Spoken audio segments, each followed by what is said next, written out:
Good morning बच्चों। इससे पहले हमने समकालीन भारतीय समाज का जो है उसकी विशेषताओं का अध्ययन किया था, जिसके अंतर्गत लौकिकीकरण, धर्मनिरपेक्षता, आधुनिकीकरण, बढ़ती हुई सामाजिक गतिशीलता एवं उसके प्रमुख आधारों का अध्ययन किया था, जिसमें पश्चिमी शिक्षा, प्रशासन में नौकरियां, आमदनी के नगरीय साधन, वयस्क मताधिकार, पंचायती राज, अनुसूचित जातियों एवं जनजातियों के लिए ग्राम पंचायतों से लेकर सभी निश्चित संगठनों में सुरक्षित स्थान, संचार साधनों में वृद्धि, निम्न जातियों में प्रजातंत्रीकरण और धर्मनिरपेक्षीकरण, आधुनिकीकरण, निम्न जातियों की आर्थिक और राजनीतिक स्थिति में सुधार। इसके अतिरिक्त समानता, भ्रातृत्व एवं स्वतंत्रता, उदीयमान एवं वर्ग संरचना, संस्कृतिकरण, पश्चिमीकरण, जातीय संरचना की कठोरता में कमी, एकाकी परिवारों की बढ़ती हुई संख्या, बढ़ता हुआ औपचारिक नियंत्रण आदि का अध्ययन किया। आज हम समाजशास्त्र का उद्भव जानना चाह रहे हैं। इसके अंतर्गत जो है मानव का अध्ययन किया गया है। मानव एक सामाजिक प्राणी है। इस रूप में जहाँ जहाँ मानव है वहाँ वहाँ उसका समाज भी अवश्य है। मानव के पास संस्कृति है। जन्म के बाद वह समाजीकरण भी सीखता है। दैनिक जीवन की आवश्यकताओं की पूर्ति के लिए उसे अन्य व्यक्तियों का आश्रय लेना पड़ता है।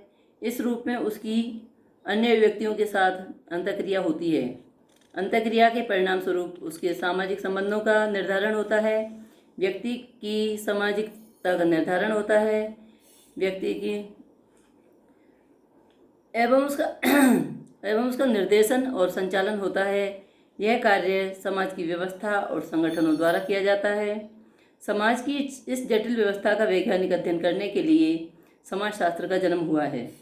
अतः समाजशास्त्र का उद्भव अति प्राचीन काल से ही हो गया था, किंतु एक व्यवस्थित रूप में इसका अध्ययन नया ही है।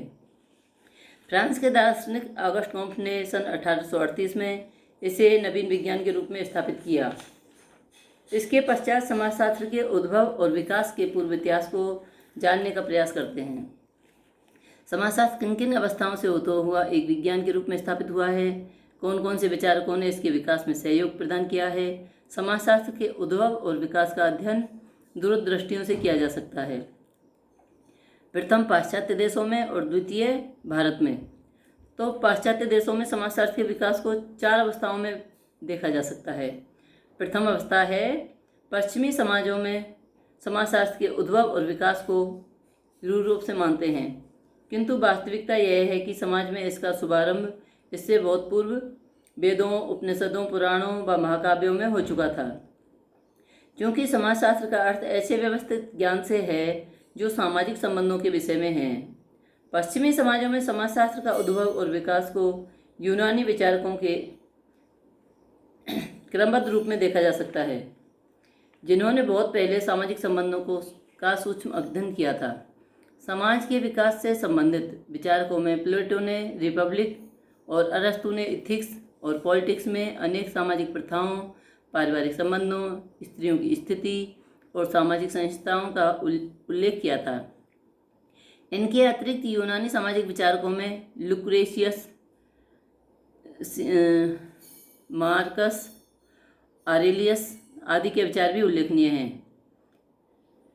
इनके अतिरिक्त विकास की द्वितीय अवस्था जो है उसके अंतर्गत आज हम अध्ययन करते हैं कि 13वीं शताब्दी के उत्तरार्ध से सामाजिक समस्याओं को तार्किक ढंग से समझने का प्रयास हुआ है। इस शताब्दी के विचारकों में थॉमस एक्विनस, दूसरे हैं दांते।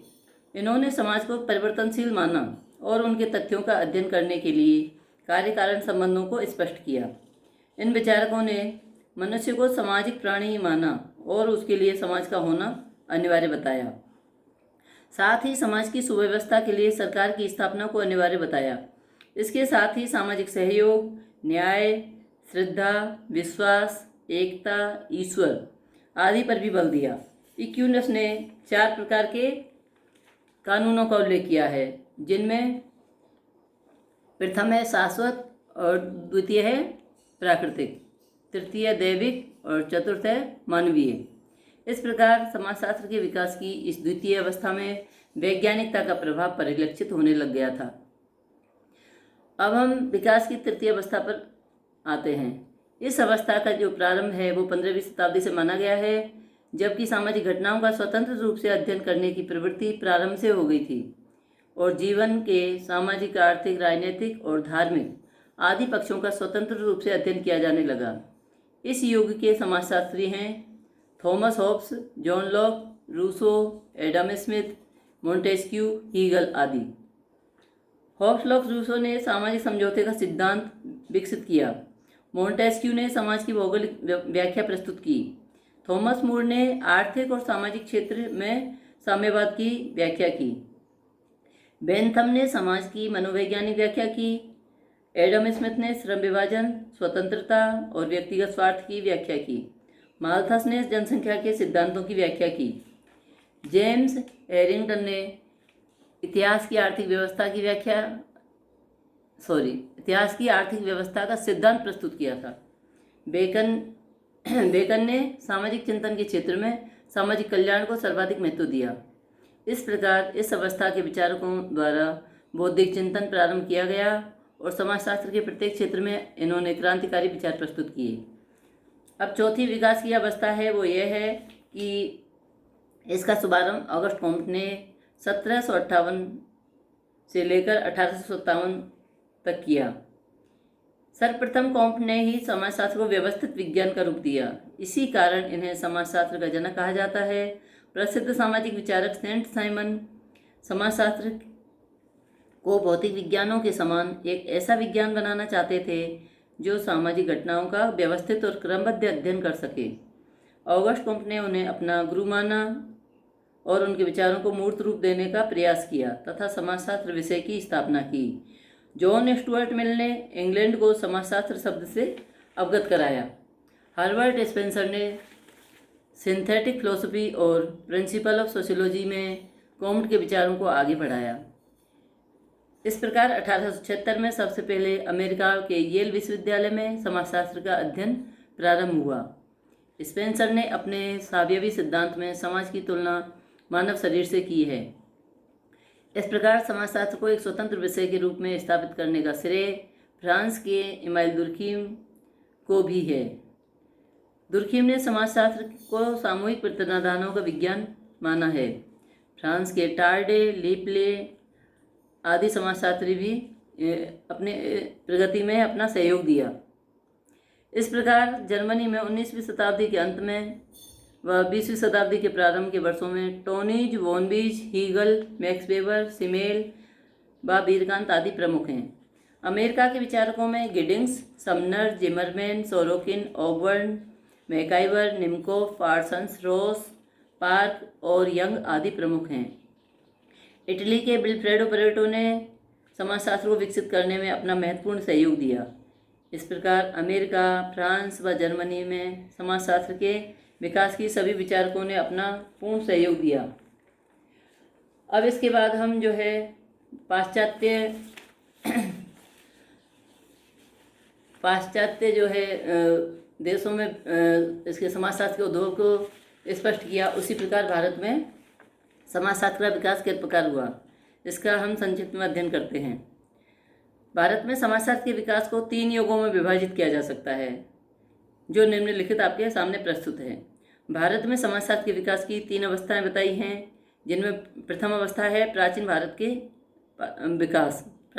में विकास, और द्वितीय अवस्था है स्वतंत्रता पूर्व विकास, और तृतीय अवस्था है स्वतंत्र भारत में विकास। इस प्रकार संपूर्ण विश्व में सर्वप्रथम भारत में समाज का व्यवस्थित रूप देखने को मिलता है। प्राचीन भारत के वेद, उपनिषद, स्मृति, पुराण, गीता, रामायण, महाभारत आदि ग्रंथों का अध्ययन करने से स्पष्ट होता है कि उस समय की सामाजिक व्यवस्था उच्च कोटि की थी। इस प्रकार जो है हम समाजशास्त्र के उद्भव एवं विकास का संपूर्ण अध्ययन करेंगे। और अगर किसी बच्चे को कुछ पूछना है या परेशानी है या कुछ समझ में ना आया हो तो कृपया आप मुझे बता सकते हैं।